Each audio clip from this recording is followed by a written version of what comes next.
Comme j'aime Jésus.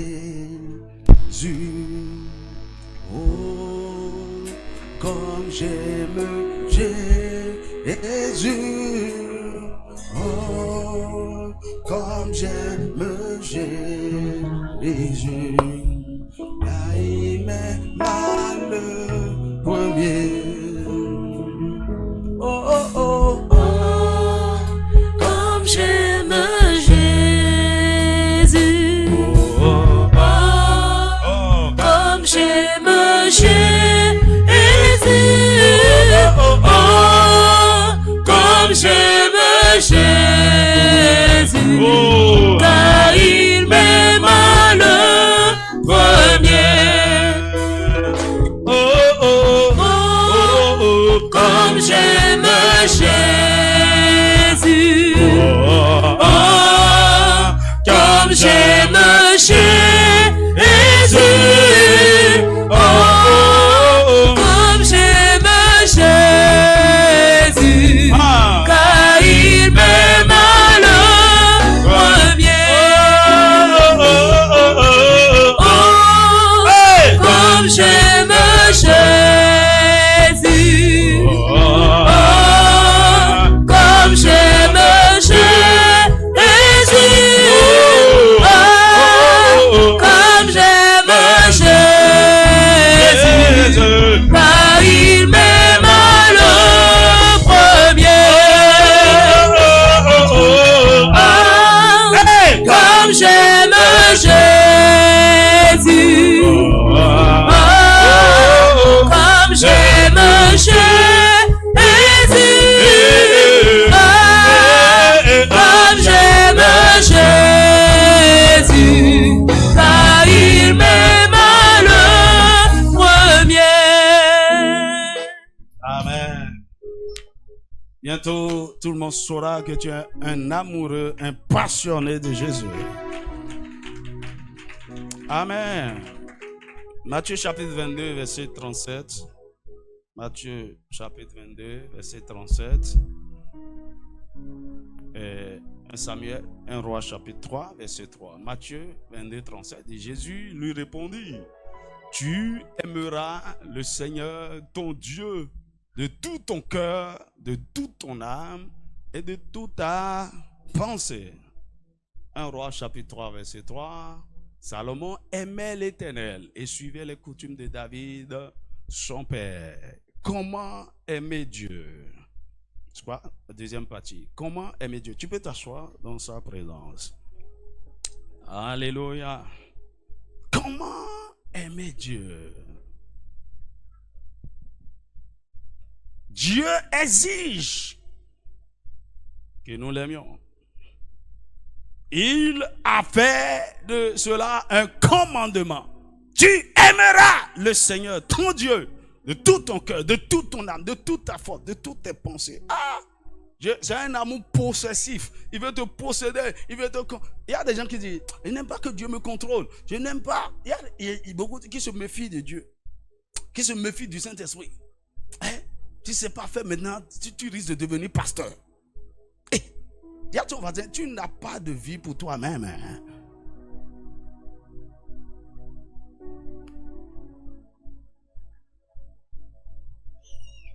Et tu aimeras le Seigneur ton Dieu.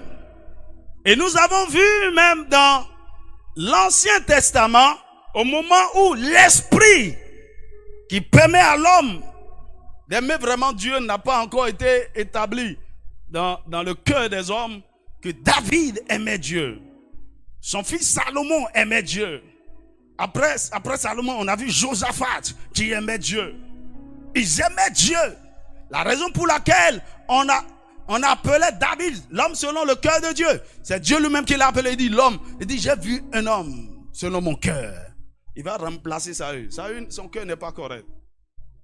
C'est parce que il aimait Dieu. Tout ce que David faisait était le résultat de son amour pour Dieu.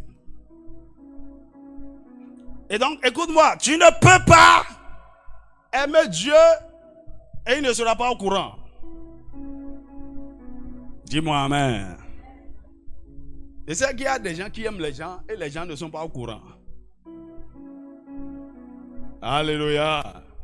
C'est pourquoi quand il y a mariage, il y a beaucoup de ceux qui pleurent. Tu ne sais pas pourquoi. Les gens étaient amoureux des gens et les gens n'étaient pas au courant. Et les gens sont mariés finalement. Comment on va faire? Quand tu l'aimes, il va te localiser. Il va t'identifier. Dis-moi un vrai amen. Alors pour rappel, on a dit, Dieu ne nous demande pas de faire quelque chose s'il ne nous donne pas la capacité de le faire. Donc, la capacité d'aimer Dieu nous a été communiquée par le Saint-Esprit. C'est lui qui répand l'amour de Dieu dans nos cœurs. Et c'est lui qui vient nous révéler Dieu. D'accord? Et c'est selon la connaissance que nous avons de lui que nous commençons par réellement l'aimer. Dis-moi amen. Et nous avons eu à dire que la première des choses que nous pouvons faire pour aimer Dieu, ce n'est pas, la Bible dit d'ailleurs, ok, dans 1 Jean chapitre 3 verset 18, que l'amour ne consiste pas dans les paroles, ok, mais dans des actes, des actions et la vérité. Donc la vérité pour dire, l'amour est d'abord avant tout une affaire de cœur et aussi des actes. Mais la première des choses, la plus importante, c'est que ce n'est pas ce que quelqu'un dit, mais c'est ce que quelqu'un est et ce qu'il fait. Amen. Et nous avons dit que la première des choses que nous pouvons faire, que nous avons la capacité de faire pour montrer notre amour pour Dieu ou bien pour aimer Dieu, c'est de l'honorer. Aide-moi à dire à ton voisin, honorer Dieu. Ok, je vous en prie d'aller écouter le message du dimanche passé. Moi-même, j'ai réécouté ça hier. Ça m'a fait du bien. Donc, je commence aujourd'hui à partir de la deuxième chose. La deuxième chose qu'il faut faire pour aimer Dieu, c'est développer un cœur entièrement dévoué pour Dieu. Développer un cœur entièrement dévoué pour Dieu. 2 Chroniques chapitre 25 verset 2. 2 Chroniques chapitre 25 verset 2. Il dit, c'est pour parler de Amasia, le roi de Juda. Il dit, on peut avoir ça, 2 Chroniques chapitre 25 verset 2. Il dit, il fit ce qui est droit aux yeux de l'Éternel. C'est fort, hein? Il fit ce qui est droit aux yeux de l'Éternel. Tu vois, quand on parle de quelqu'un en bien et on ajoute un mais, qu'est-ce que ça fait? Ça remet en cause tout ce qui avait été dit précédemment. Dis-moi amen. Mais comment expliquer? Il dit, la Bible dit, il fit ce qui est droit aux yeux de l'Éternel, mais avec un cœur qui n'était pas entièrement dévoué. Il fit, mon ami, ne faut pas regarder ce que quelqu'un fait. Je vous ai dit, quelqu'un peut faire des choses, peut vous donner des cadeaux, peut vous visiter tous les jours, vous appeler tous les jours. Cela ne veut pas dire qu'il vous aime. Il fit ce qu'on fait. Et je vais te donner des exemples. Écoutez, vous ne pouvez pas aimer sans donner. Vous ne pouvez pas aimer sans être présent. Vous ne pouvez pas aimer sans faire. Mais, gardez ceci à l'esprit. Ce n'est pas parce que la personne est en train de faire. Ok, par exemple, quelqu'un t'amène des provisions à la maison.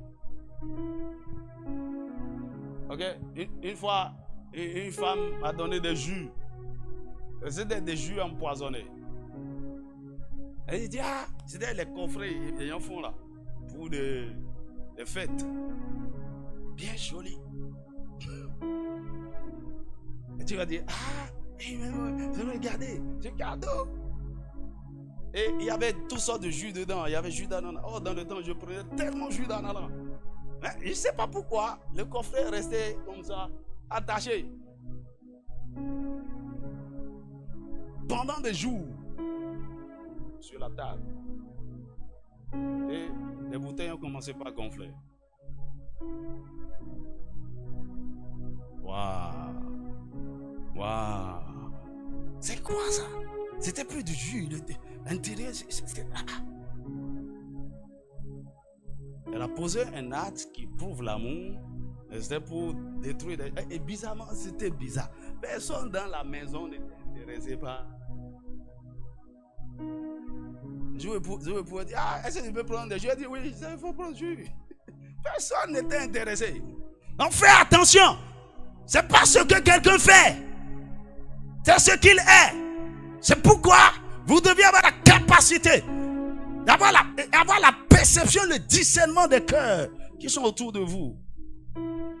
Sinon, on va te tuer. Tu vois là. Et genre, ça là, j'ai manqué, mais plusieurs fois, j'ai été empoisonné. Les frères, les chrétiens, les pasteurs. Faites attention. Il fit ce qui est droit aux yeux de l'Éternel. C'était bien. Il a bien adoré. Il a fait une offrande. Il a construit une maison pour le Seigneur. Il fit ce qui est droit aux yeux de l'Éternel. Mais avec un cœur qui n'était pas entièrement dévoué. Et vous allez comprendre pourquoi. En fait, ce cœur-là, quand vous lisez la suite de l'histoire, vous allez voir que cet homme-là, qu'on est en train de louer ici, il est allé combattre les Édomites, je crois. Et quand il les a vaincus, Dieu l'a aidé à vaincre les Édomites. Maintenant, imaginez. Il a vaincu ces gens. Maintenant, il prend leur Dieu pour amener à Jérusalem. Et il a commencé par immoler, par faire des sacrifices. Les dieux qui n'ont pas pu les sauver. C'est ça que, mon ami, c'est le...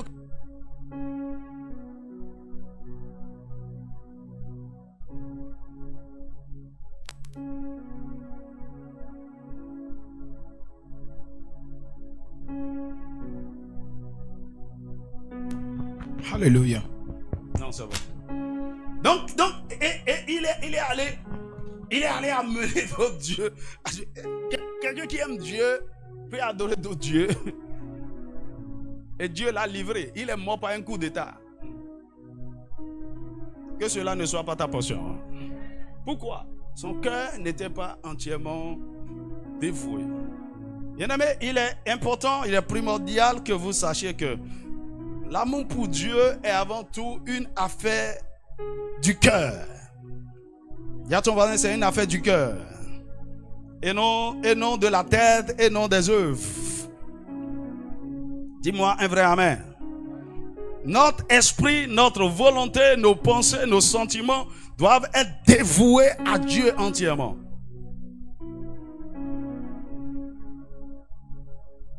Tout notre être doit vibrer pour Dieu. Nous devons aimer Dieu passionnément, comme la fiancée aime son fiancé. David montrait la passion de son cœur en se comparant à une biche qui soupire après l'eau. J'ai soif. Mon âme a soif de toi. Mon âme te désire. Mon âme te cherche. Psaume 42, versets 2 à 3. Amazia n'était pas dévoué. Lorsque votre cœur n'est pas entièrement dévoué à Dieu, vous allez faire des conneries, vous allez faire des bêtises. C'est là où les gens seront choqués. On dit, mais c'est tel frère qui a fait ça? Oui. C'est tel ceux qui a fait ça. Son cœur n'était pas entièrement dévoué. Tu vois, lorsqu'une femme, par exemple, n'est pas entièrement dévouée à son mari, elle peut le tromper. Lorsque le mari n'est pas aussi entièrement dévoué à sa femme, c'est-à-dire que son cœur n'est pas seulement avec sa femme. Son cœur est partagé. Son cœur peut aller ailleurs. Il est libre de chercher, d'aller chercher ailleurs. Parce qu'il n'y a pas une dévotion entière. Dis-moi amen. Donc, Dieu ne cherche que ceux dont le cœur est tout entier à lui. Là, C'est pourquoi il a dit, tous vos cœurs, tous vos pensées, toutes vos âmes, toute votre âme, toutes vos émotions, toutes vos forces, tout. Il vient. Donc tu ne peux pas l'aimer et avoir et tu as de la place pour autre chose. Donc un cœur dévoué à Dieu, c'est un cœur qui appartient à Dieu entièrement. Tout entier à Dieu. 2 Chroniques chapitre 16 verset 19, il dit, car l'Éternel étend ses regards sur toute la terre pour soutenir ceux dont le cœur est tout entier à lui. Dieu cherche ceux dont le cœur, tu vois, la Bible dit, ses regards parcourent la terre. Donc il regarde. C'est comme ça il a trouvé David. Il a dit, j'ai trouvé dans la maison d'Isaïe un seul parmi tous les Israélites. J'ai trouvé un. Son cœur m'est entièrement dévoué. C'est lui que j'ai choisi. Et aujourd'hui, les yeux de l'Éternel parcourent encore toute la terre pour non seulement pour rechercher un cœur qui lui est entièrement dévoué, mais pour soutenir. Mon ami, lorsque Dieu voit que tu l'aimes, il va te soutenir, il va te porter jusqu'à ce que tu deviennes grand. Les gens n'aiment pas Dieu. Ils aiment ce que Dieu peut leur faire, ce que Dieu peut leur donner. Ils profitent de Dieu. Mon ami, les pasteurs sont leurs marabouts. Ça se prie pour moi. Hein? Et lorsque Dieu les bénit, ils disparaissent. Mais qu'est-ce qu'ils font avec les ressources, avec l'argent, avec... Leur cœur n'est pas pour Dieu. Lorsque votre cœur est pour Dieu, non seulement tout ce que vous êtes et tout ce que vous avez est dédié, est dévoué à l'Éternel. C'est pourquoi la Bible dit dans Proverbe chapitre 23, verset 26, il dit, mon fils, donne-moi ton cœur. Lorsque tu aimes Dieu, tu lui donnes ton cœur. En réalité, les gens le disent dans le monde, lorsqu'il y a un amour véritable, un homme ou une femme, leurs cœurs sont déjà pris. Leur cœur, un amour véritable, le cœur, votre cœur est pris. Et c'est pourquoi les déceptions amoureuses sont très mal. Tu sais ça, non? Parce que lorsque la personne quitte ta vie, la personne ne va pas tout seul. La personne va avec une portion de toi. Parce que tu lui as donné. Lorsque vous aimez quelqu'un, vous lui donnez tout. Vous lui avez donné assez à tout. Tout ce que vous êtes, votre âme, vos émotions. Ok? Et vous devenez vulnérable. Donc, lorsque la personne devient infidèle et décide de rompre cette relation, la personne ne part pas seule. La personne part. C'est pourquoi il y a une chanson française. On écoutait dans les années 80. Le chant dit, mademoiselle, attendez, vous emportez mon cœur dans votre sac à main. Qui avait chanté? C'est pas Cabrel quelque chose. Qui connaît le gars? C'est Francis Cabrel. Qui connaît le genre? Ah, les gens qui sont un peu anciens là. C'est pas génération Facebook.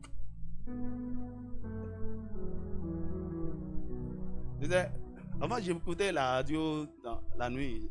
Et les gens, ils chantent les slow.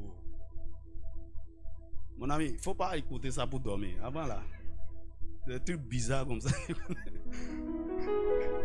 Il faut écouter des bonnes adorations. Et puis j'écoutais, il y a beaucoup de gens comme ça. J'ai supprimé beaucoup, mais... Mademoiselle, attendez, vous emportez mon cœur dans votre sac à main. Demande à ton voisin, qui a emporté ton cœur? Tu es cadavre. Si on a pris ton cœur, tu es mort. C'est pourquoi il ne faut pas donner vos cœurs à des bandits. Tu donnes ton cœur, tu tombes amoureux. Il y a déjà, vous tombez trop facilement amoureuse. C'est pourquoi ils ont émietté. Quelqu'un vient, il a pris le ventricule gauche, il est parti. L'autre vient, il a pris l'oreille droite, il est parti. L'autre vient, La seule chose qui te reste maintenant, c'est l'oreille gauche. Qu'est-ce qu'on va faire maintenant? Donc, ton cœur n'est plus entier. Ah! Il faut faire un sacrifice de rachat pour ça. Le Seigneur va racheter ton cœur. Dis-moi un vrai amen. Aide-moi à dire à quelqu'un à côté. Il faut faire un sacrifice de rachat pour ton cœur.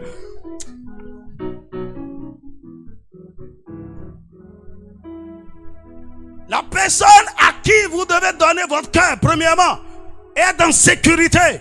C'est Dieu. C'est Jésus. Il ne va jamais vous décevoir. Il va bien traiter votre cœur. Mieux, votre cœur, il est prêt à recevoir ça malade, traumatisé, blessé. Lorsqu'il prend votre cœur, il vous guérit, il vous restaure, il vous remplit de son amour, de sa paix, de sa joie, de son feu. Ah. Parce qu'il faut un cœur en bonne santé pour le servir. Dis-moi amen. Ok, voyons ce que la Bible dit du roi Josaphat. Un amoureux de Dieu, comme David. 2 Chroniques chapitre 17, verset 6. 2 Chroniques chapitre 17, verset 6. Il dit, son cœur grandit dans les voies de l'Éternel. C'est-à-dire quoi? Josaphat aimait Dieu. Mais au départ, son cœur n'était pas entièrement dévoué à l'Éternel. Mais il a fait une chose. Il a fait grandir son cœur. La Bible dit, son cœur grandit dans les voies de l'Éternel. Et la conséquence est que il fit encore disparaître de Juda les hauts lieux et les idoles. Parce que son cœur a grandi dans les voies de l'Éternel. Il savait Dieu. Il avait déjà fait beaucoup de choses. Parce que son cœur a grandi. Il dit non, ce cœur-là ne peut plus adorer d'autres dieux. Ce que Amashia n'a pas pu faire. Il est tombé dans l'idolâtrie. Mais parce que celui-ci, son cœur a grandi dans les voies de l'Éternel, il a fait sortir, il a détruit, il a fait disparaître les hauts lieux, les autels, les idoles. Et en lieu de place, quand vous lisez le reste de l'histoire, il a maintenant recruté des sacrificateurs, des lévites. Il leur a remis les rouleaux du livre, de la loi. Il dit allez prêcher, allez enseigner, allez annoncer, allez enseigner la loi à tout Juda. Ça c'est un cœur. Ça veut dire quoi? Ton cœur ne peut ne pas être totalement dévoué à Dieu. Mais tu peux travailler sur ça. Tu peux développer cela jusqu'à ce que ça devienne entièrement dévoué à Dieu. Dis-moi un vrai amen. Alors c'est quoi un cœur dévoué? Le dévouement est l'action de sacrifier sa vie, ses intérêts à Dieu et à sa cause. Le dévouement est l'action de sacrifier sa vie. Oui, sa vie. Quand une femme t'aime vraiment, elle sacrifie beaucoup de choses. Elle sacrifie son nom et elle prend ton nom. Elle sacrifie sa famille, elle sacrifie ses amis. Elle vient et te fait confiance. C'est une dévotion. Tu dois... le dévouement, c'est quoi? C'est l'action de sacrifier sa vie, ses intérêts à Dieu et à sa cause. Se dévouer à Dieu, c'est se consacrer entièrement à le servir avec abnégation, détermination, fidélité et lui être agréable jusqu'au bout. Donc, un cœur dévoué, c'est un cœur consacré. Lorsque vous aimez Dieu, vous lui appartenez désormais. 2 Corinthiens chapitre 5, verset 14 à 15. 2 Corinthiens chapitre 5, verset 14 à 15.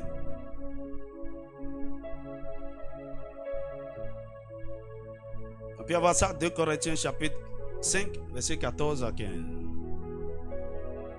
Il dit, car l'amour de Christ nous presse. Ça c'est l'apôtre Paul qui parle. Un amoureux de Jésus. Il dit, cet amour nous presse. Cet amour nous pousse à l'action. Parce que cet homme qu'on a lapidé, il était presque mort. Disons qu'il était mort, il a été ressuscité. Il entre dans la vie ensanglanté. Et continue pas à prêcher. L'amour. C'est quoi ça? Il dit, l'amour de Christ nous presse parce que nous estimons que si un seul est mort pour tous, tous donc sont morts. Dis avec moi substitution. Tous donc sont morts. Mais il ne faut pas seulement dire, ouais, Christ est mort pour moi. Il est mort pour mes péchés. Il a pris mes maladies. Alléluia. C'est que l'implication, c'est au verset 15. Donne-moi le verset 15. Il dit, et qu'il est mort pour tous, afin que ceux qui vivent ne vivent plus pour eux-mêmes. Si tu vis, c'est parce qu'il t'a donné sa vie. Et sa vie est dans son sang. Si désormais c'est à cause de lui que tu vis, tu ne dois plus vivre pour toi-même. Il dit, mais pour celui qui est mort et ressuscité pour eux. C'est logique, tu ne dois plus vivre. Ah, c'est ma vie, hein. C'est ma vie, je fais de ma vie. Ah bon, c'est ta vie. Tu ne vis plus. Lorsque tu as Jésus, il t'a racheté de la mort. Disons, tu étais mort. Maintenant, c'est pas lui que tu as la vie. Et maintenant, et tu dis, c'est ma vie. Non, c'est pas ta vie. Tu dois vivre désormais. Ton existence, de jour où tu as accepté Jésus, ton existence sur terre n'est plus, c'est-à-dire, tu n'as plus le temps pour faire ce que tu veux. Non. Tu fais désormais ce qu'il veut. Tu vis pour lui. En réalité, tu n'as plus d'ambition, tu n'as plus de rêve, tu n'as plus de projet. Ce sont ses projets, ce sont ses rêves. C'est ce qu'il t'a dit et tu fais. La Bible va plus loin dans 1 Corinthiens chapitre 6, verset 19 à 20. Il dit, il nous a rachetés à un grand prix. Donne-moi ça. 1 Corinthiens chapitre 6, verset 19 et 20. Donc il dit, nous devons glorifier désormais notre Dieu, notre Père, dans notre esprit et dans notre corps qui appartient à l'Éternel. Ça, nous lui appartenons. Il dit, ne savez-vous pas que votre corps est le temple du Saint-Esprit qui est en vous, que vous avez reçu de Dieu et que vous ne vous appartenez point à vous-même? Aide-moi à dire à ton voisin, tu ne t'appartiens pas. Tu es la propriété de Jésus. Verset 20. Il faut qu'on rappelle ça. Et pourquoi l'apôtre Paul, il a utilisé l'interrogation. Ne savez-vous pas? Vous avez été rachetés à un grand prix. Glorifiez donc Dieu dans votre corps et dans votre esprit qui appartiennent à Dieu. Donc votre corps, votre esprit, votre âme, vos émotions, tout, c'est pour glorifier Dieu et non son ennemi. Dis-moi amen. Dis-moi un vrai amen.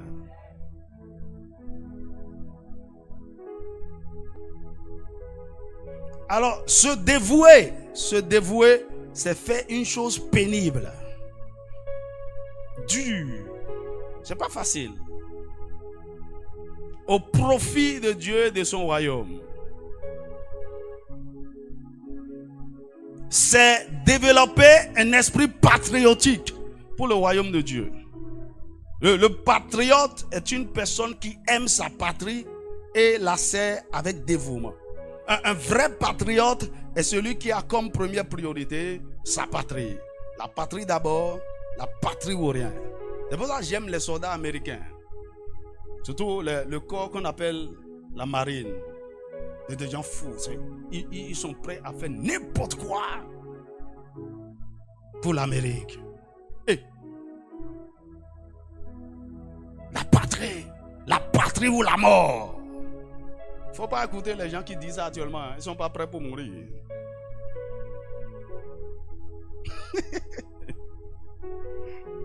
Donc, un dévoué, c'est quelqu'un qui est prêt à sacrifier même sa vie pour sa patrie.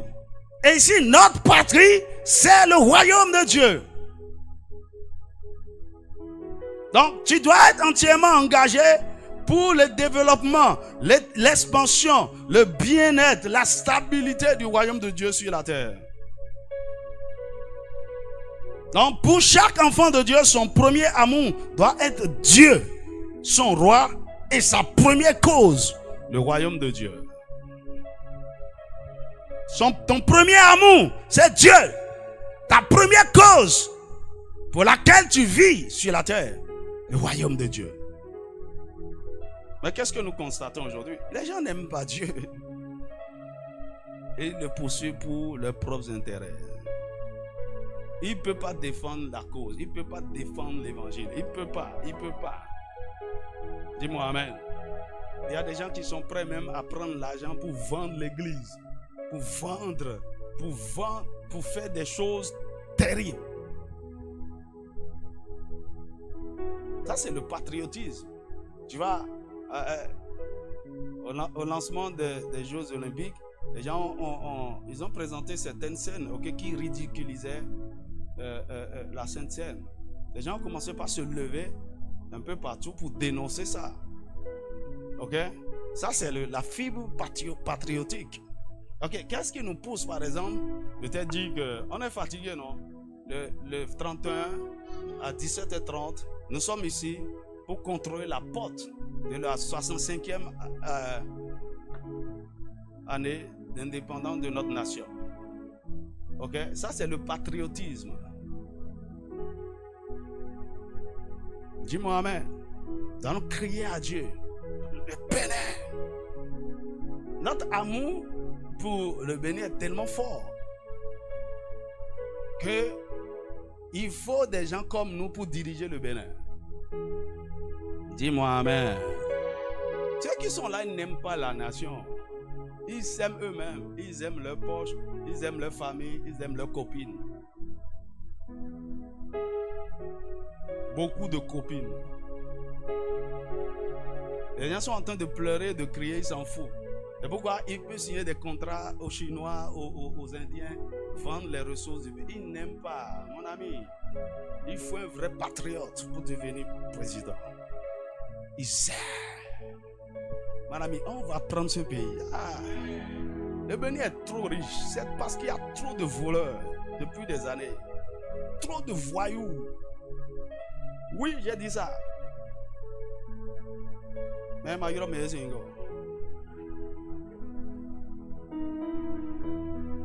je sais, je suis en direct. Trop de voyous dans le pays. C'est bizarre. Enfin, réfléchis, le truc n'a pas de sens. On dit voici le projet, on va faire la route pour. Tu as même dit que ce projet, tu as tout fait pour envoyer ça dans ton village. C'est bon. Que la route là, ça ira dans ton village, on va construire l'école et tout. Et tu as volé l'argent là. Tu n'as pas la crainte. Tu n'aimes pas tes parents même. Hein. Tu n'as pas la crainte de Dieu. Et tu mets ça en poche. Et il y a le feu de Dieu qui va brûler certains politiciens.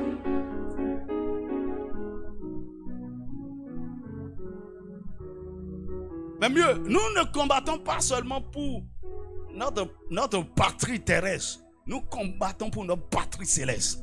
Parce que le regard de Dieu est tourné vers toutes les nations de la terre. Il est le Père de toutes les nations. Et il a un plan, une destinée prophétique pour chaque nation.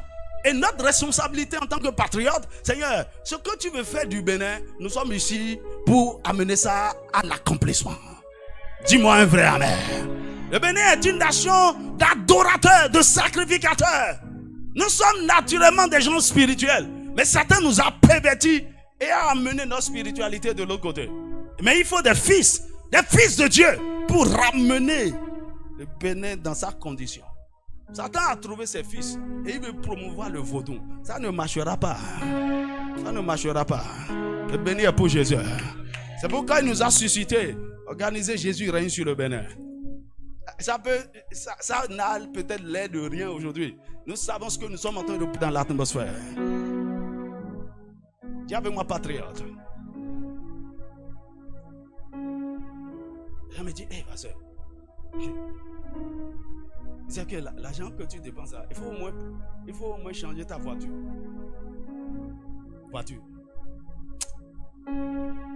Tu avais ça, on ira encore par la cour. Hein?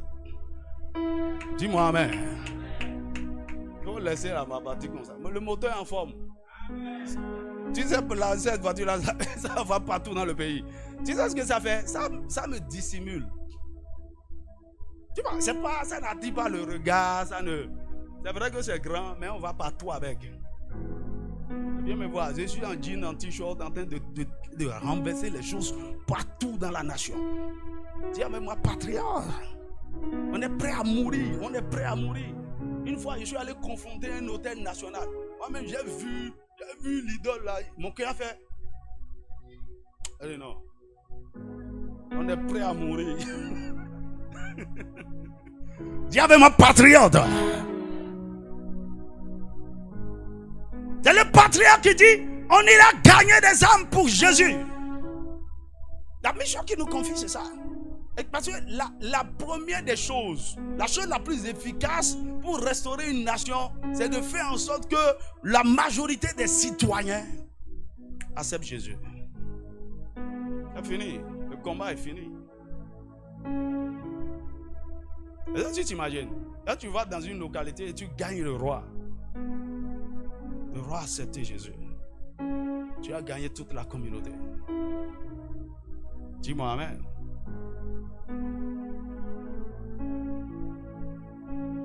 Dis avec ma patriote. Donc tu es prêt à t'investir, à donner tout, pour que le nom de Jésus soit glorifié. Et quand il voit ce... Vous n'avez aucune idée de... Tout est entré dedans. Dis-moi amen. Dis avec moi patriote.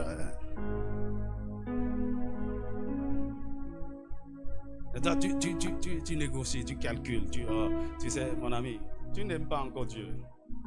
Si tu l'aimes, il n'y a rien. Tu es prêt à faire n'importe quoi pour lui. La question que tu dois te poser constamment, c'est: est-ce que je suis un vrai patriote? Qu'est-ce que je peux faire pour plaire à mon roi? Qu'est-ce qu'il veut qu'on fasse?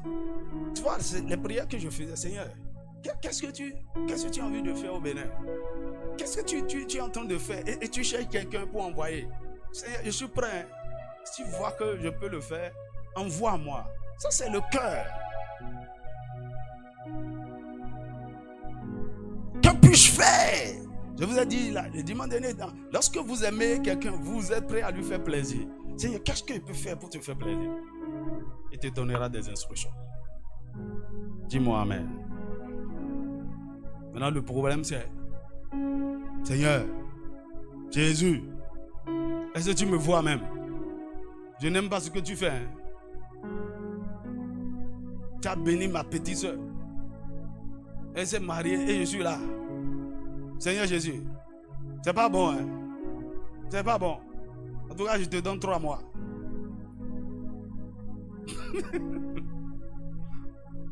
Si tu ne fais rien, moi-même, je vais prendre les choses en main. Mon ami, prends les choses en pied. Il ne faut pas seulement prendre ça en main, il faut prendre en pied. Dieu est Dieu, il est assis sur son trône. C'est comme si les gens peuvent menacer Dieu. Voici quelqu'un, tu es inutile même, il n'y a rien. C'est-à-dire, tu n'as rien fait pour sa gloire sur la... Rien. Tu n'as servi à rien. Ton cœur, c'est ça qui remplit nos églises. Rien de rien. Tout c'est toi. Moi. Et tu es envieux, tu es jaloux, tu es orgueilleux. Tu n'aimes pas Dieu. Depuis quand tu as gémi dans ta maison, dis: Seigneur, sauve ma famille, sauve mes frères. Tu m'as sauvé. Il faut que cette famille soit sauvée. Ça, c'est le cœur.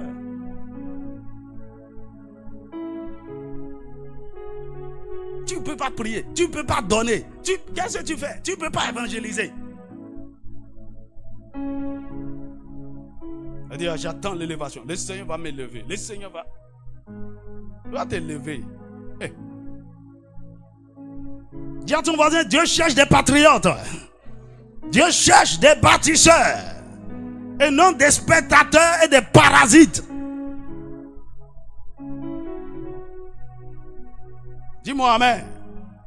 Comment es-tu engagé dans l'ambassade de Dieu? Dans ton église locale où tu l'adores, comment tu es engagé? Est-ce que tu sers Dieu? Est-ce que tu soutiens la vision de l'église? Est-ce qu'on peut compter sur toi? Il y a des gens, il ne faut même pas compter sur lui. Tu vois? C'est historique. Et je veux que ça change ici. Depuis toujours, on va vous dire, lorsque vous voyez une méga église, lorsque vous voyez un grand ministère, ok, les gens qui Ceux qui sont responsables de tout ce qui se passe, vous voyez, c'est moins de 20% de ce nombre-là. Moins de 20%. Pourquoi? Et les 80, ce sont des parasites, les profiteurs. Pourquoi? Ils n'aiment pas Dieu, ils s'aiment eux-mêmes. Donc ils cherchent là où il y a des opportunités, là où il fait bon vivre. Ah, je vais me marier, bientôt je vais me marier. Est-ce que tu sais qu'un bon mariage, c'est une récompense de Dieu? Un bon mariage, c'est une récompense à un service que tu as rendu à Dieu. Un bon mari. Dis-moi amen. Ou c'est la conséquence des services de tes parents.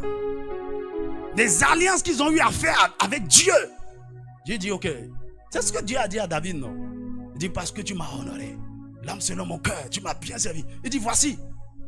Jusqu'à l'éternité, je ne briserai pas mon alliance avec toi. Il y aura toujours un de tes successeurs assis sur le trône. Il dit, même s'ils me désobéissaient, même s'ils s'éloignaient, je vais les châtier. Et s'ils se répandent, je vais les... Le péché ne va pas les éloigner. Saül, lui, je l'ai rejeté. Mais David, on va toujours négocier. Ma miséricorde, ma grâce sera sur ta descendance à cause de ce que David a eu à faire. Écoutez, surtout quand vous venez des familles et vous êtes la première génération de chrétiens, éveillez-vous.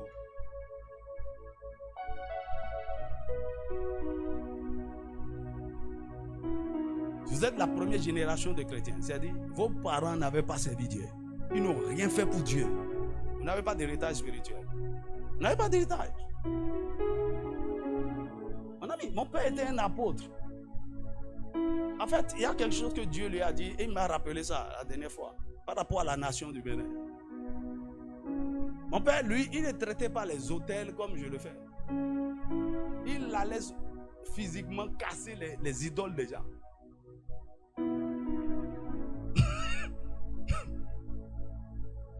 Il va casser, il va. Une fois, il m'a raconté. Tout Porte-Nouveau s'est levé. Sangbeto, Pouvito, tout. Et ils ont, comment on appelle ça? Toute une journée à Porte-Nouveau. Tu vois, il s'est élevé tellement, lui-même se donnait un nom. Il dit, je suis la lumière. Et tout le monde l'appelle Hiho, la lumière. Sangbeto, nous, go. Hiho, ayo. Ihoi, anyemi anku, akwado anku, amla anku. Tu as déjà vu les Angleterres?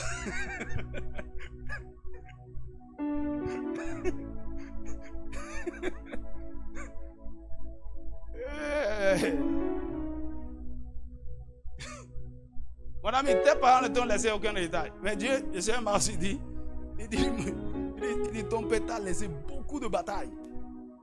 Il y a des gens qui le cherchaient, ils n'ont pas eu. Maintenant, c'est toi. Ils vont. Il dit, l'héritage là, je pensais que c'est.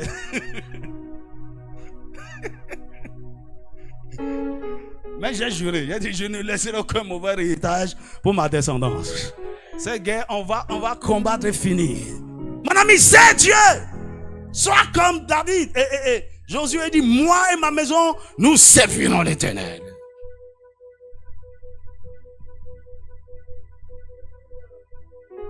Tu ne l'aimes pas. Et ta vie n'a servi à rien jusque-là. Mais tu as encore l'opportunité de te racheter. Dis-moi un vrai amen.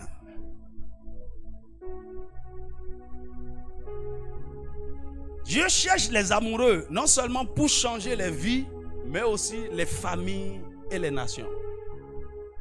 Un véritable amoureux de Dieu, un grand leader. C'est un leader potentiel. C'est deux choses. Lorsque vous aimez Dieu et vous aimez les hommes, vous êtes un leader. C'est une question de temps. Vous allez devenir grand. Parce que votre amour pour les hommes va vous amener à honorer tellement Dieu. Et votre amour pour Dieu, votre amour pour Dieu vous amènera à honorer et à être agréable à Dieu, à être dévoué à lui. Et votre amour pour les hommes vous amènera à les servir.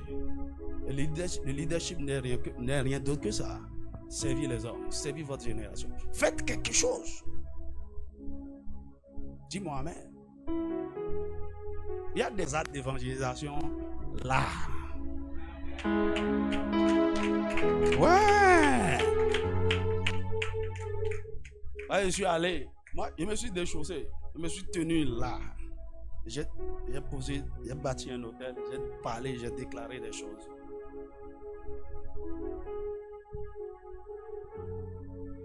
Mais tu sais tout ce que ça l'a coûté. On allait. Un père m'a dit, mais tu es trop jeune pour porter ce fardeau national.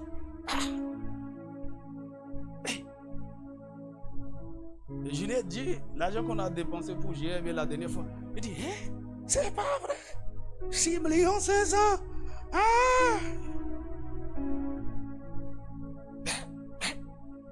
C'est quoi? C'est l'amour. Quand vous aimez, il n'y a rien que vous ne pouvez sacrifier pour celui que vous aimez. Rien. Dis-moi amen. Maintenant, c'est une question de temps. Tu vois, les femmes savent bien ça. Peu importe ce que la femme est en train de te donner comme cadeau, c'est un prêt.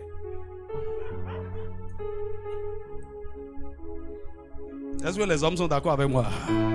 Levez la main du pasteur, on te compte. En fait, est-ce que je parle à quelqu'un? Il faut être contre moi, les femmes, je m'en fous. Tu crois que c'est un sacrifice, non? Je ne le fais pas amour. Hein? Ma femme m'achète chaussures. La dernière fois, il m'achète.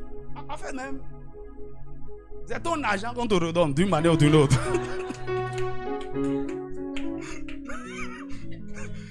Dis-moi, amen. Même si c'est sa sueur et elle investit, elle sait que d'une manière ou d'une autre, ça va revenir. Ou bien, qui a déjà entendu sa femme a dit, tu me dois, hein? Tu me dois. Mais tu as fait ça pour la famille, non? Tu me dois. Alléluia.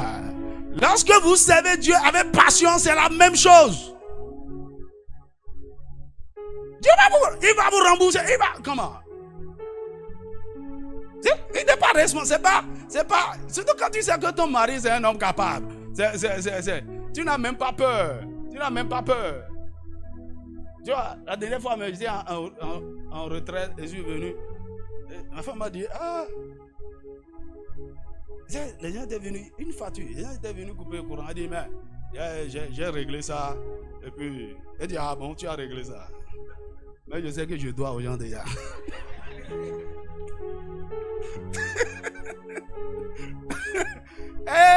Gagitou. Mon ami, il a dit, dis à ton voisin, il faut faire quelque chose pour que Dieu ait des choses. Comment on appelle dit? Dis-moi amen. Servir Dieu, ça paye. Il calcule et il te donne ça avec, comment il va dire? Avec intérêt. Alors de quoi tu peurs? Mon ami, je serai dangereusement riche. Oh, si tu dis amen ou pas, tu sais tout ce que j'ai investi? La première des choses que j'ai sacrifié, c'est la médecine. Tu sais ce que c'est? Tous mes amis là, docteur ceci, pédiatre, ceci, moi, tu ne peux plus m'appeler spécialiste de quoi que ce soit. C'est fini ça. Je suis spécialiste de la parole. Docteur de la parole. Hey! Et tu crois que Dieu est con? Il dit, vas-y, tu m'as sacrifié ça. Je vais te donner des hôpitaux. Tu vas construire des hôpitaux partout. Maintenant, continue d'investir. Écoutez, les gens ne sont pas sages. Si tu ne comprends pas comment ça fonctionne, l'investissement dans le royaume de Dieu, il faut considérer l'exemple que je viens de te donner là. Et quand tu sais que ton homme est responsable et il est généreux, fais n'importe quelle dépense derrière lui. Tu seras payé. Tu seras... comment? En fait, on est même fier, on est même content que il y a quelqu'un derrière moi qui peut prendre des responsabilités. Dis, ok, parce que tu as fait ça.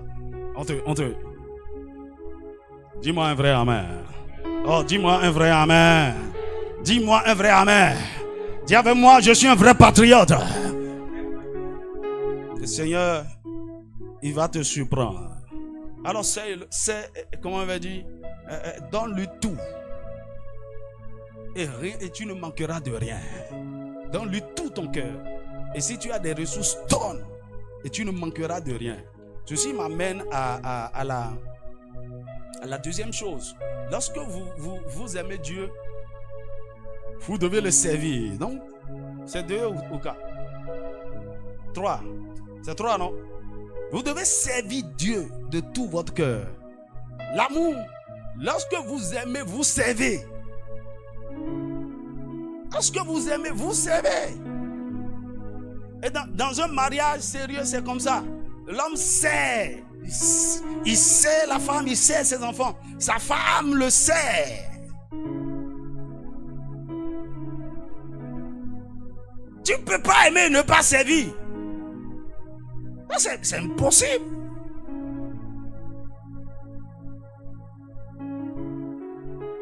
Tu sais l'autre, tu sais. On le fait avec joie, avec plaisir. Deutéronome chapitre 10, verset 12. Il dit maintenant Israël, que demande de toi l'Éternel ton Dieu, si ce n'est que tu craignes l'Éternel ton Dieu, afin de marcher dans toutes ses voies, d'aimer et de servir. Dis avec moi, aimer et servir. Les deux vont ensemble. D'aimer et de servir l'Éternel ton Dieu de tout ton cœur et de toute ton âme. Servir. Dans 1 Thessaloniciens chapitre 1 verset 3, la version parole vivante dit 1 Thessaloniciens 1, 3. Il dit, nous pensons sous le regard de Dieu, le Père, à votre foi agissante, à votre activité dévouée et fidèle, inspirée par l'amour. Il dit, nous rappelons sans cesse l'œuvre de votre foi, le travail de votre... Ah, il n'aime pas charité là. Le travail de votre amour. Quand vous aimez, il y a un travail. La version parole vivante dit, il dit,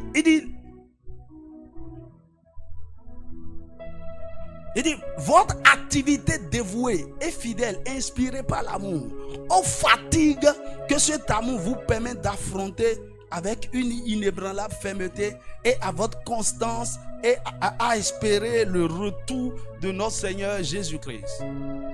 Le travail de votre amour et la fermeté de votre espérance en notre Seigneur. La version parole vivante décrit bien. Il dit, cet amour vous expose à des fatigues. Quand vous servez Dieu, réellement, ça fatigue. Ben, c'est un investissement. Ça prend tout, votre corps, votre énergie, vos ressources.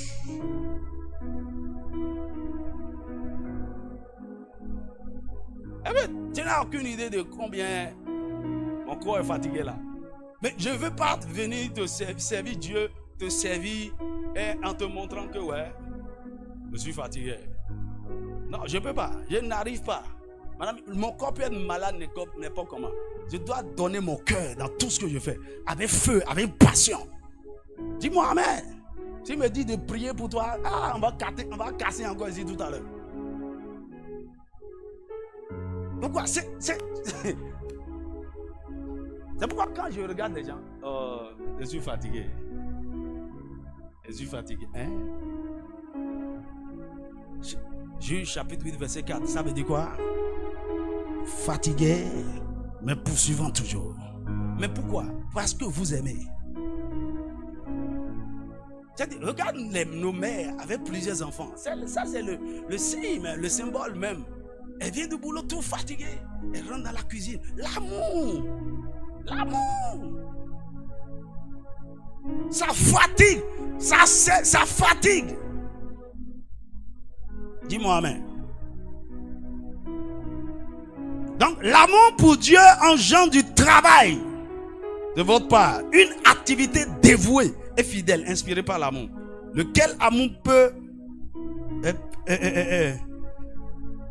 permet d'affronter des fatigues avec une inébranlable fermeté. Vous êtes fatigué, mais vous êtes ferme. Vous continuez. Le mot travail exprime un labeur intense, une tâche vraiment prise à cœur, un travail intense, une tâche vraiment prise à cœur. Celui qui aime Dieu travaillera pour lui intensément. Je n'aime pas qu'on fasse de l'à peu près. Prends le meilleur. C'est Dieu. Si tu veux prier, prie avec passion. Tu veux le louer, loue avec. Faut me dire qu'on est fatigué. Fatigué quoi?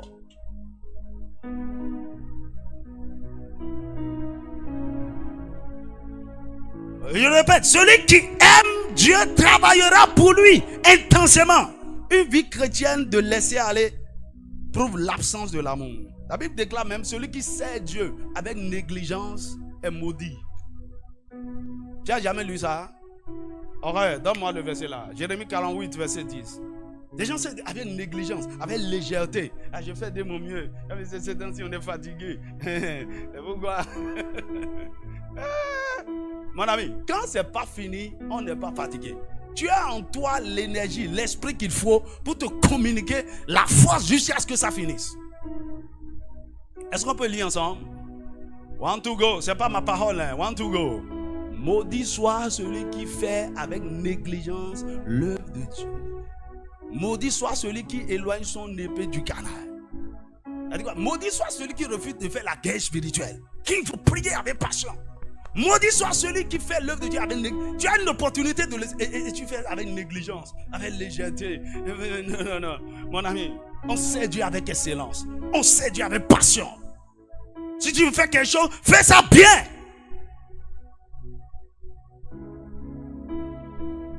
Dis-moi amen. La meilleure façon de servir Dieu, en premier lieu, est de travailler personnellement pour votre croissance et votre maturité spirituelle. Ça commence par là. Est-ce que tu me suis? La meilleure façon de servir Dieu, ce n'est pas parce que tu es disponible que tu es utile à Dieu. Il faut être disponible et utile. Tu peux être disponible et inutile. Parce que tu n'as pas les compétences, tu n'as pas les qualités, tu n'as pas la capacité. Dis-moi amen. Tu vois, la raison pour laquelle je travaille sur moi tous les jours. Seigneur, je veux développer le fruit de l'amour, être un leader exemplaire. Je veux développer mes capacités intérieures. Mon ami, si vous voulez être pasteur, ça demande beaucoup. D'abord, les Anglais appellent ça stamina. C'est-à-dire, vous devez avoir une capacité spirituelle. Vous être solide debout. Et ça, c'est un prix que vous payez. Je prie en langue tout le temps. L'homme intérieur doit être en feu tout le temps. Ça demande de l'énergie physique, votre corps. Maintenant, l'intellect, le raisonnement, la réflexion, la connaissance que vous avez. Vous devez étudier la parole. Vous devez, tu vois, aujourd'hui j'ai fait ma dévotion dans le livre de Proverbes. Ça, c'est pas pour toi, c'est pour moi. Est-ce que tu me suis? Seigneur, fais de moi un instrument extraordinaire. Le prophète m'a dit, je veux que tu sois un pasteur avec grand paix. Et tu dis, ok. Forme-toi. Je n'ai jamais pensé à aller faire la théologie. J'ai fait la théologie pendant 6 ans. Étudier. Je veux que tu aies la connaissance, que tu sois établi, que tu, non seulement dans la parole, dans la sagesse, dans la puissance, dans la prière, tu dois équilibrer. Et ça là, mon ami, c'est du travail. Et tu fais ça pourquoi? Pour que Dieu puisse t'utiliser correctement. Dis à ton voisin, il ne suffit pas d'être disponible. Je vous ai dit, vous pouvez avoir beaucoup de personnes chez vous à la maison. Mais il y a des gens là, on dit, oh, vraiment, les enfants. Je prie pour toi, que tu ne sois pas là et Dieu regarde, il n'y a personne. Dis-moi amen. Tu as vu?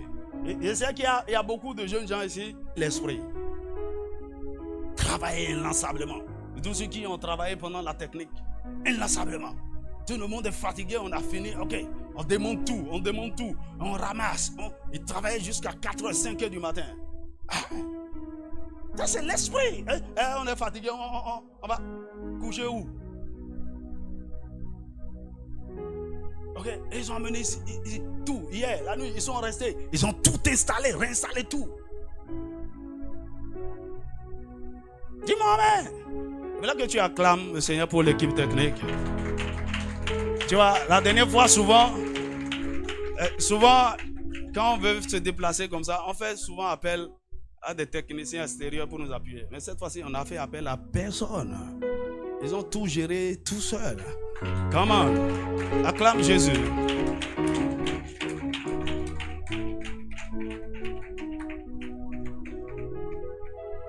Vous devez aimer les frères de Sion. Vous devez devenir un bâtisseur. Les bâtisseurs du royaume. Un véritable investisseur dans le royaume de Dieu. Tu sais pourquoi on appelle les autres là les maçons? Ils se considèrent comme les bâtisseurs de l'univers, de l'humanité. Que leur maître est le créateur de l'univers et donc il doit bâtir. Vous allez constater que la plupart des plans architecturaux pour la construction des villes, c'est les francs-maçons qui désignent cela. Et ils dessinent cela. Et quand ils font les choses, c'est des figures géométriques, ok, qui attirent la présence des entités spirituelles. Dis-moi amen. Faut vous réveiller. Tout ce qu'on est en train de faire, on est en train de bâtir, faire des routes, on est en train de construire des marchés, en train de bâtir, construire des grands choses. Mon ami, c'est un agenda, on connaît. Pourquoi? Ils établissent des hôtels stratégiques un peu partout. Ça, c'est leur patriotisme pour leur royaume. Mon ami, nous sommes des vrais patriotes qui doivent bâtir le royaume de Dieu sur la terre. Dis-moi un vrai amen. Nous devons nous lever comme des bâtisseurs. Dis-moi amen. Nous représentons l'Église, nous représentons Dieu sur la terre. Et pour cela, nous devons investir tout ce que nous avons. Et dans l'investissement, il y a longtemps j'enseigne ceci. Les 7 T. Dis avec moi 7 T. Alors, le premier T, c'est le temps. Dis avec moi le temps. Dieu a besoin de ton temps. Tu dois lui investir le maximum. Et normalement, chaque jour, tu dois payer la dîme de ton temps. Dieu doit prendre au moins 2h40 dans ton temps chaque jour. La deuxième chose, c'est le temple. Le temple, il a dit le temple qui représente notre corps. Donc, votre corps, vos membres, vos facultés, votre énergie, Dieu en a besoin. En fait, ce qui nous donne le droit légal de vivre sur cette terre, c'est le corps. Dis-moi amen. Le jour où ce corps nous lâche, on est parti. Alléluia. Et c'est pourquoi tu dois entretenir ce corps. Ce corps doit être en bonne santé. C'est un instrument de Dieu. Troisième T, le travail. Dis avec moi le travail. Je ne dis pas le boulot. Dis avec moi le travail. Il y a une différence. Hein? Le boulot, c'est ce qui te permet de manger. Le travail, c'est ce pourquoi tu es né. En fait, c'est le but de Dieu pour ta vie que tu as accompli. Lorsque tu travailles, il n'y a pas de retraite. Et en réalité, il n'y a pas de salaire. Il y a des récompenses, des rémunérations. Dis avec moi le travail. Tu vois, non, je suis en train de travailler pour Dieu. Je suis en train d'exercer mon ministère. Personne ne m'a recruté. Personne ne me paie un salaire. Personne ne peut me envoyer. Dis, pasteur, je te vis. Tu ne peux pas me virer parce que tu ne m'as pas recruté. Je fais mon travail jusqu'à aller en retraite. Dis à ton voisin, trouve ton travail.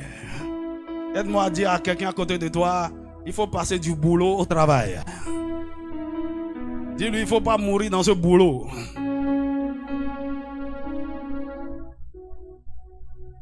Quatrième T, trésor. Trésor, dis avec moi trésor. Le trésor, c'est tes ressources financières. Dieu en a besoin. Tu dois investir. Tu dois le servir avec. Dis-moi amen. C'est pourquoi quand on a n'importe quoi, je suis la première personne à investir, à mettre dedans. Il faut mettre dedans ton trésor. Cinquième, tes talents. Tes talents. Tous les dons, les talents que Dieu t'a donnés, tu dois mettre ça à son service. C'est pour Dieu. Si c'est lui qui te les a donnés. Maintenant, pourquoi tu utilises ça pour chanter pour le monde? Pour être artiste, pour être musicien pour le monde. Tu vois, beaucoup de gens prennent les talents qu'ils ont développés même à l'église et ils retournent dans le monde pour servir Satan. Ah, tu vas payer cher. C'est Dieu qui a donné. Tu dois l'utiliser pour le glorifier. C'est pourquoi nous allons investir beaucoup pour développer le domaine artistique. Tout ce qui est don, on doit utiliser ça pour servir le Seigneur. Tous les dons. Que tu sois peintre, que tu sois, je sais pas. Ça doit glorifier Dieu. La question, voici le don que j'ai. En quoi ça peut être utile à Dieu? Ah, il y en a trop. Dis-moi amen. Sixième terre. Dis avec moi terre. Vous savez, toute vision que Dieu... Vous ne pouvez pas faire grand chose pour le Seigneur sur la terre si vous n'êtes pas propriétaire terrien. Hello. Le Seigneur vous accordera la grâce d'acheter des terres, de posséder des terres. Dis-moi amen. Il y a même des choses, vous ne pouvez pas commencer par les accomplir si vous n'êtes pas encore propriétaire terrien. C'est pourquoi mon plus grand défi maintenant, c'est d'acheter un domaine pour la mission de l'Aigle l'année prochaine. Dis-moi amen. Et le premier projet qui brûle dans mon cœur, c'est bâtir un camp de retraite pour la jeunesse. Ouais, on va mettre tout dedans. Il y aura même piscine. Il y aura... Quand tu viens au camp, tu n'auras plus envie de rentrer. On va bâtir des... Non, c'est la dernière fois on va là-bas là. Ouais. La prochaine fois, même si c'est en brousse, on va partir. Et mettre des tentes pour faire camping. À la pause, vous irez à la chasse, attraper les rats. Et on va marcher. Là, c'est rien. Tu vas voir. Je ne vais pas bâtir l'église. Non. C'est vrai qu'il y a des hôtels, les 12 hôtels, on va s'en occuper. Mais la première des choses que je vais faire, c'est un héritage que je vais laisser pour ma génération. Un camp national pour la jeunesse. Il y aura tout dedans. Il y aura tout de tout. Tout de tout. Des studios, des trucs. Ça dit, vous n'allez plus envier le monde. Non, il n'y a rien d'ailleurs dans le monde. Il faut des domaines, il faut des terres. Je prophétise sur toi au nom de Jésus. Cette année, le Seigneur fait de toi, avant la fin de cette année, le Seigneur fait de toi grand propriétaire terrien. Grand propriétaire terrien. Dieu a besoin de terres. Il a besoin de terres. Je ne parle pas de l'opé. J'ai acheté un carré. Non, c'est pas ça. On veut bâtir des cités.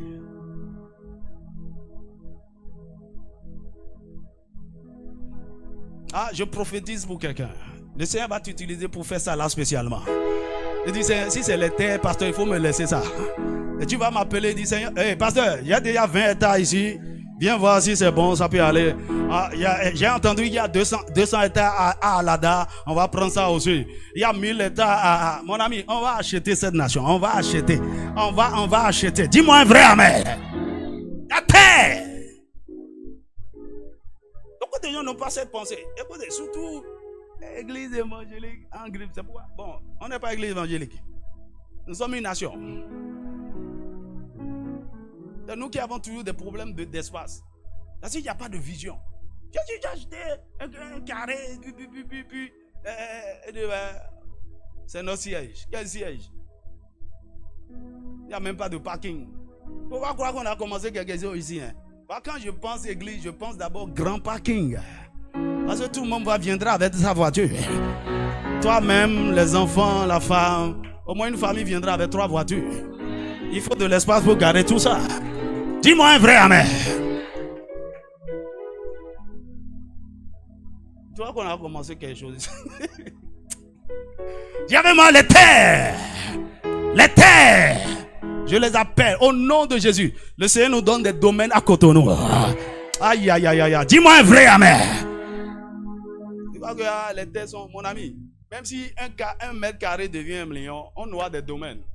C'est l'argent, non? Les terres. Le 7e T, c'est la transmission. Dis avec moi transmission. La transmission, c'est quoi? Transmettre ce que vous avez à la génération future. Tout ce que Dieu vous a donné. Une façon de servir Dieu, c'est de vous assurer que vous transmettez l'héritage à la génération future. Vous les formez, vous investissez. La Bible dit, un homme de bien laisse un héritage aux enfants de ses enfants. Dis-moi amen. Ça dit quoi? Vous êtes papa, hein? Mais en réalité, vos petits-enfants, c'est vous qui payez leur scolarité. Tu ne comprends pas encore ce que je dis. Tes enfants veulent se marier, c'est toi, tu leur as déjà acheté des maisons. C'est pas nous qui souffrons aujourd'hui là. Tu as déjà loué quelque part d'abord. C'est parce que ton père ne t'a pas laissé d'héritage. Maintenant, ça là, c'est même la moindre des héritages, les choses matérielles. Okay. L'héritage spirituel, l'héritage en termes de connaissance, de capacité. Tu dois transmettre. Tu es un homme, le Seigneur t'a utilisé dans les affaires. Tu dois transmettre l'intelligence financière aux enfants. Tu dois, là où je suis, j'ai la responsabilité de transmettre le sacerdoce pastoral à mes enfants, aux enfants de mes enfants. Dis-moi un vrai amen. Si je meurs et là, ce que j'ai eu à faire s'arrête et meurt avec moi, je suis un échec. J'avais ma transmission. C'est un investissement. Et c'est la meilleure façon de servir Dieu. Ça dit quoi? Vous avez fini, vous êtes parti, mais vous n'êtes pas mort. Vos œuvres continuent après vous. Dis-moi amen. Est-ce que quelqu'un me suit? Est-ce qu'on est ensemble? Dis à ton voisin, c'est Dieu. Trouve n'importe quoi, n'importe quel domaine, trouve une place, c'est Dieu. Fais quelque chose pour le Seigneur. Dis-moi amen. Incline ta tête là où tu es. Ne brasota na brasota ba. Ne brasota ne brasakata. Tu as compris avec moi? Aimer Dieu, c'est pratique. C'est pas les émotions, les sensations. Tu as compris aujourd'hui? Tu dois l'honorer. Deuxièmement, on a dit quoi?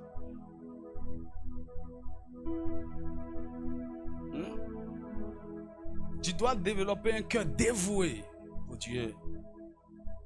Et troisièmement, tu dois le servir. Ah, Seigneur, merci de susciter une armée. Des gens qui te servent. Merci de susciter des gens avec le cœur dévoué, passionné. Il y a quelqu'un, son cœur a besoin d'être développé dans tes voies. Seigneur, fais-le pour la gloire de ton nom. Seigneur, je décrète et je déclare. Cette génération ne va pas t'utiliser. Cette génération ne va pas profiter de toi. Nous ne sommes pas des parasites.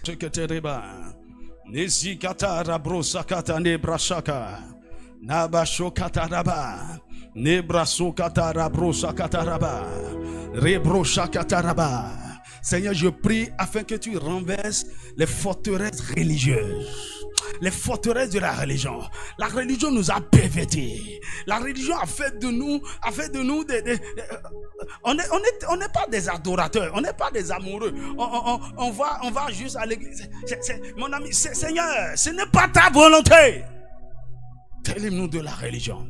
Introduis-nous dans cette relation vivante et pratique avec toi.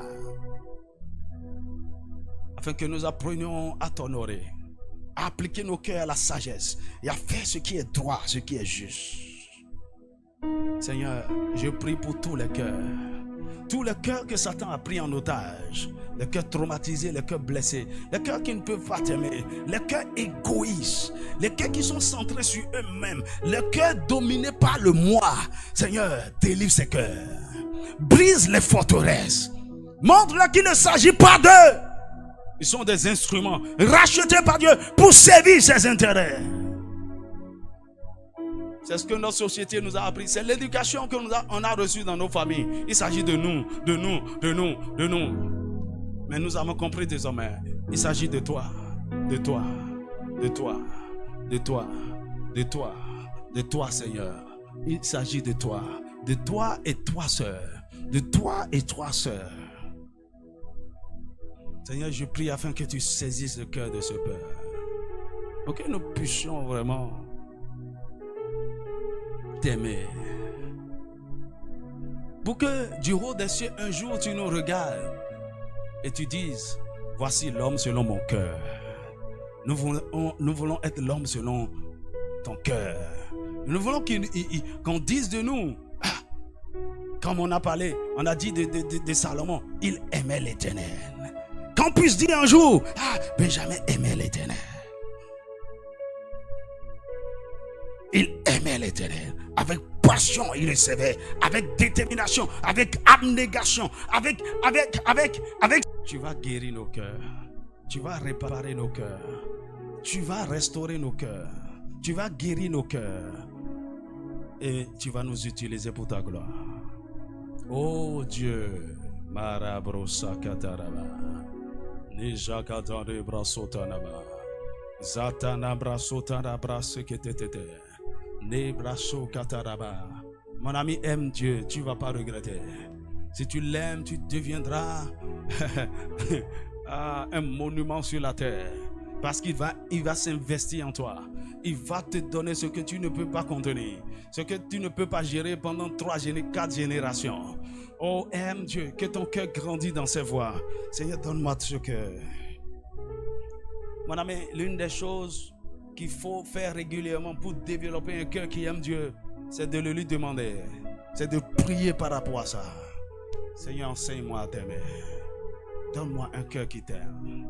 Donne-moi un cœur qui bat pour toi. Seigneur, je veux t'aimer. Je veux t'aimer. Je veux t'aimer. Je veux t'aimer.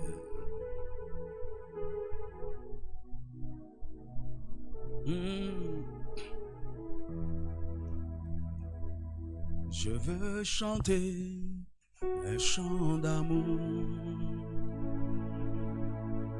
pour mon sauveur, pour toi Jésus.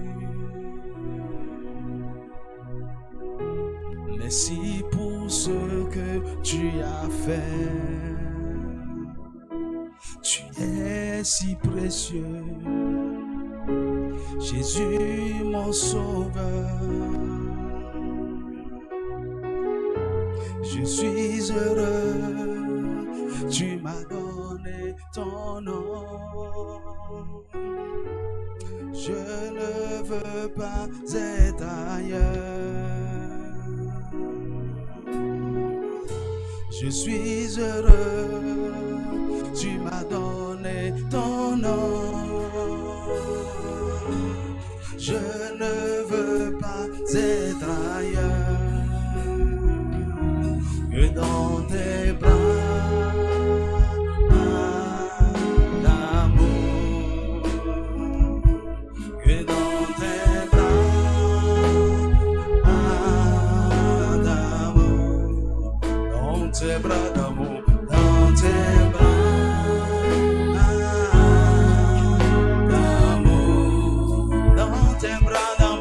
Dans tes bras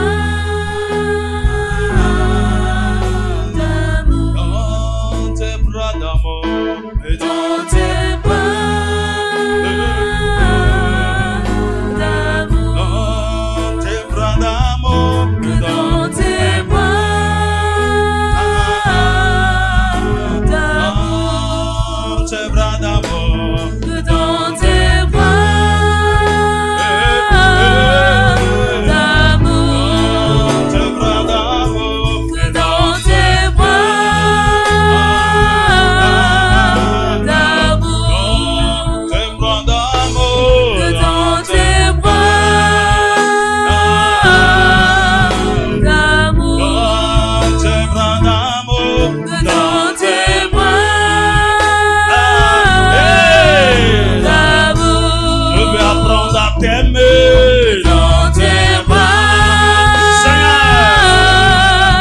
d'amour.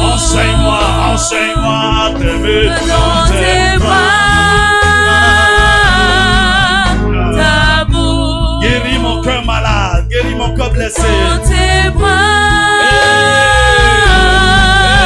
d'amour. Dans tes bras d'amour. Dans tes bras d'amour.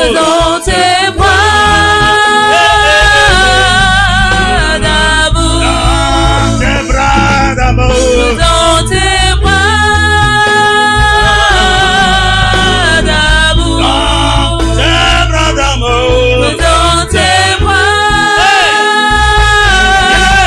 d'amour. Laisse-le t'embrasser. Jésus veut t'embrasser. Dans tes bras Il veut te guérir. Il veut essuyer tes larmes. d'amour. Il veut te restaurer. Hey! Dans tes bras Il t'aime tellement. d'amour. Dans tes bras d'amour. Dans tes bras d'amour. Oh, tes bras d'amour. Dans tes bras d'amour. Oh, tes bras d'amour. Dans tes bras d'amour. Dans tes bras d'amour. Dans tes bras d'amour. Je n'ai nulle part où aller, Seigneur. Dans tes bras Les hommes m'ont abandonné. d'amour. Les hommes m'ont trompé. Seigneur, je n'ai nulle part où aller. Dans tes bras Je m'abandonne. Je m'abandonne dans tes bras. d'amour. Et dans tes bras d'amour. Dans tes bras d'amour.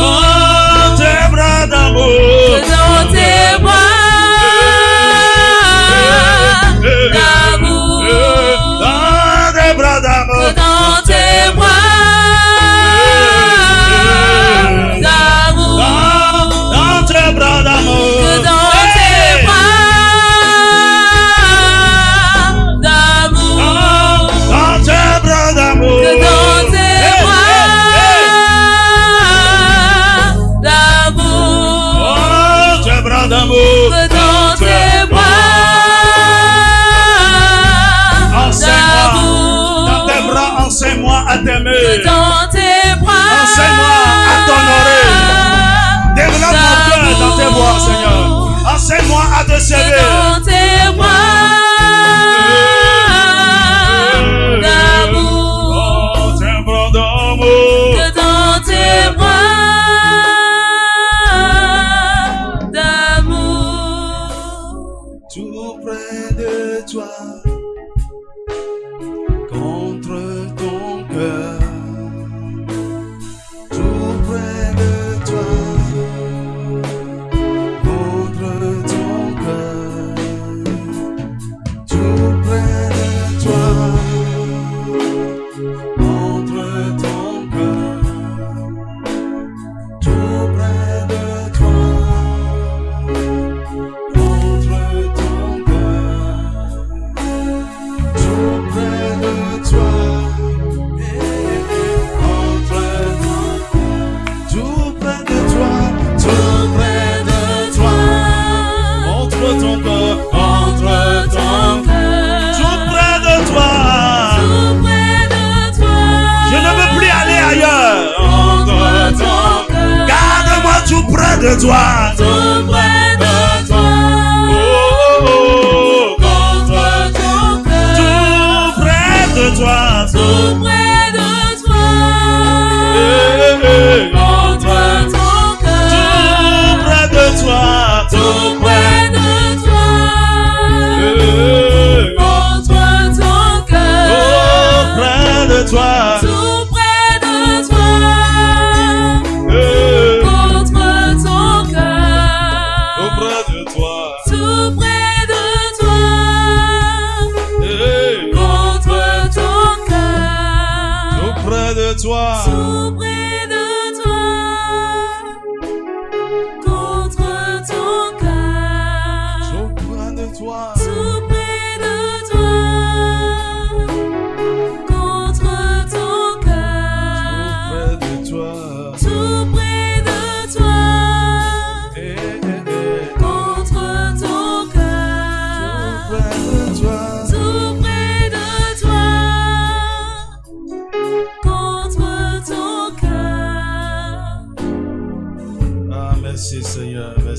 Seigneur. Merci.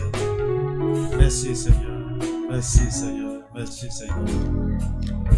Il te gardera.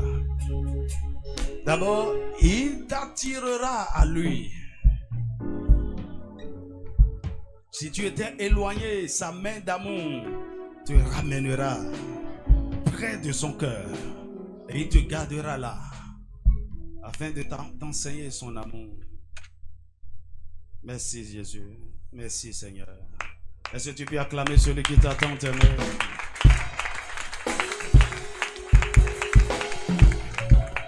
Alléluia. Alléluia. Alléluia. Est-ce qu'on peut se tenir debout? Restons dans cette position. Nous avons fini. Je voudrais rappeler aux intercesseurs.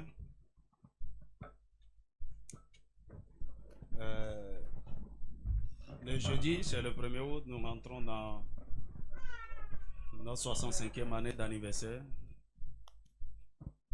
Ok. En tant que gardien, des veilleurs établis sur les murs et sur les portes de cette nation, nous devons prendre contrôle de ces portes. Souvent, à la veille des premiers comme ça, on sortait beaucoup. Aller à différents endroits. On est déjà sorti. Donc d'ici, on contrôle les hôtels. Dis-moi un vrai amen. Le pays est sous contrôle. Amen. Alors, j'invite tous les sacrificateurs. Nous allons élever la voix. Parce que cette année 2025, c'est une année stratégique. C'est l'année électorale. Nous devons prophétiser sur l'année. Nous devons prendre contrôle des portes de cette année. Nous devons dédier à cette année ce qu'elle doit enfanter. Et non ce qu'ils ont programmé. Alléluia.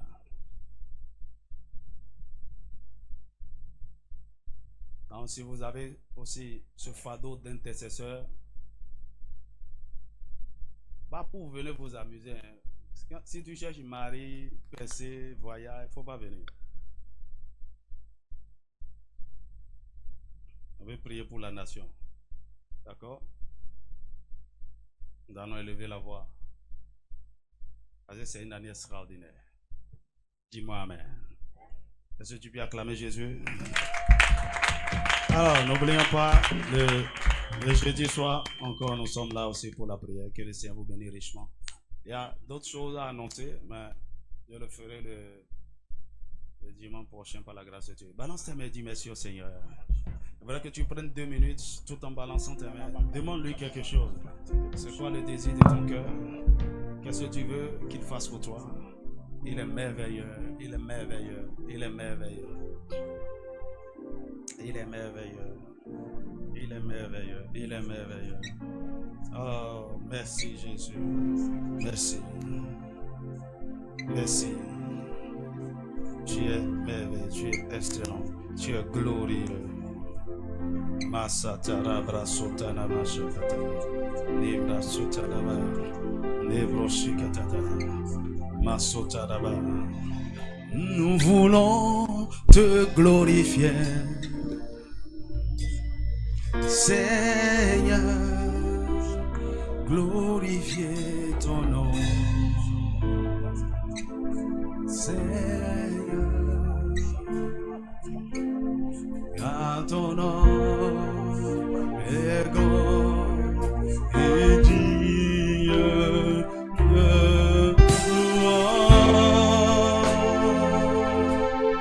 Nous voulons te glorifier, Seigneur, glorifier ton nom, Seigneur,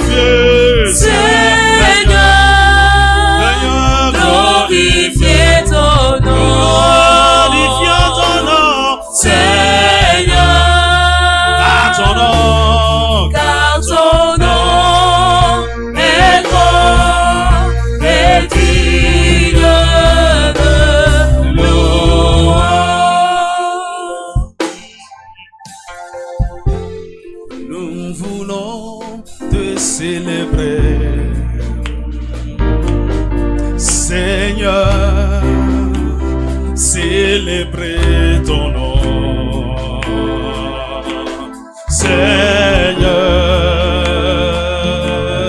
car ton nom est grand et digne de louange. Nous voulons te célébrer. Nous célébrons Jésus. Seigneur, célébrer ton nom. Seigneur, car ton nom est grand et digne de louange. Nous voulons te célébrer. Nous voulons te célébrer.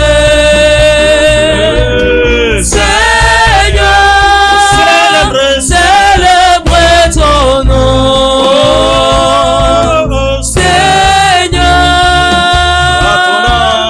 car ton nom est grand et digne de louange.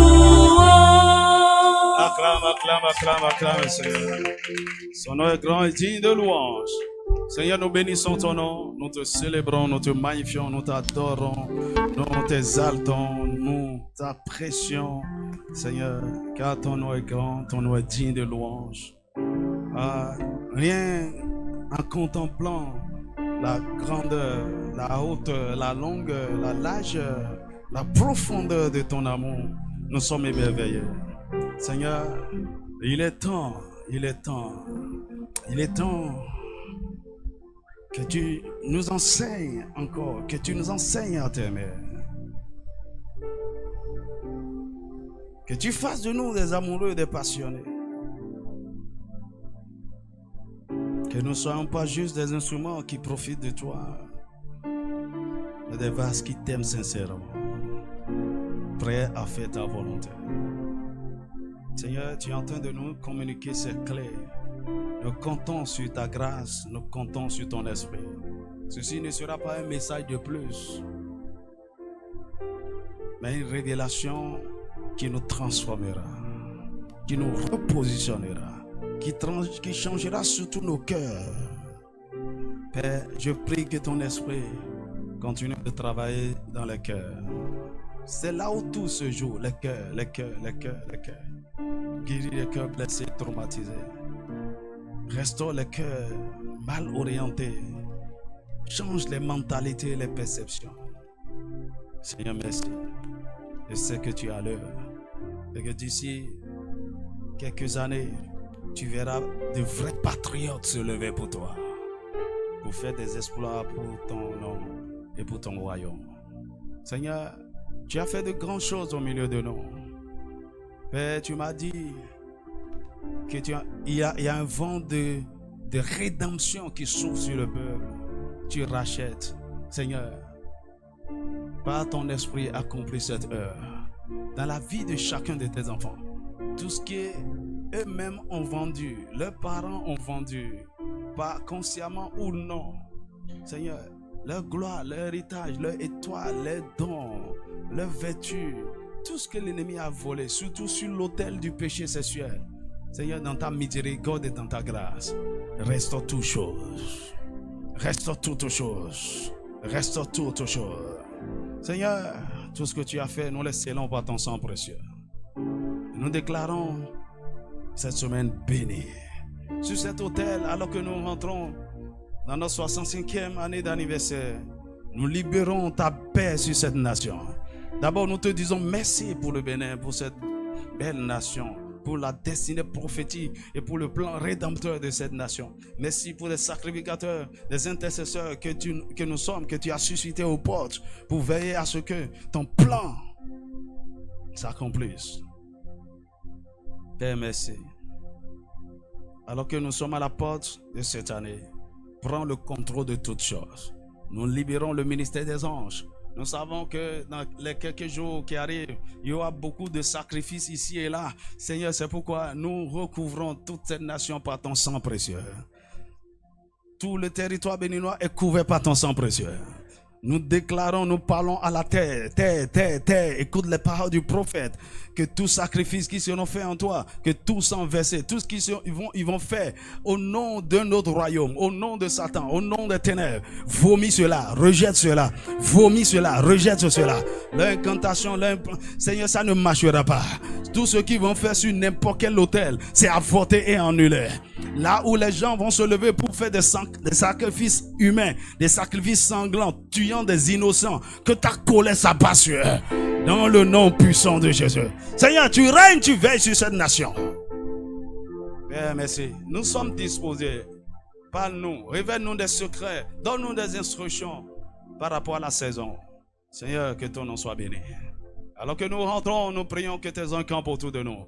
Que ta présence aille avec nous. Et nous rentrons de façon glorieuse dans le 8e mois, le mois du nouveau départ.